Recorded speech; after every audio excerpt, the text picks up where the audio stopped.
বিচার সংস্কার ও নতুন সংবিধানের দাবিতে দেশ গড়তে জয়পুরহাটে এনসিপির জুলাই পথসভা অনুষ্ঠিত হয়েছে।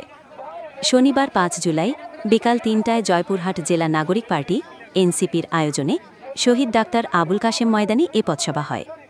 এ সময় জাতীয় নাগরিক পার্টির আহ্বায়ক নাহিদ ইসলাম, জ্যেষ্ঠ যুগ্ম আহ্বায়ক সামান্তা শারমিন, সদস্য সচিব আক্তার হোসেন, উত্তরাঞ্চলের মুখ্য সংগঠক শারজিস আলম, দক্ষিণাঞ্চলের মুখ্য সংগঠক হাসনাত আবদুল্লাহ, জ্যেষ্ঠ যুগ্ম সদস্য সচিব ডাক্তার তাসনিম জারা এবং বগুড়া অঞ্চলের তত্ত্বাবধায়ক সাকিব মাহাদি সহ অনেকেই উপস্থিত ছিলেন।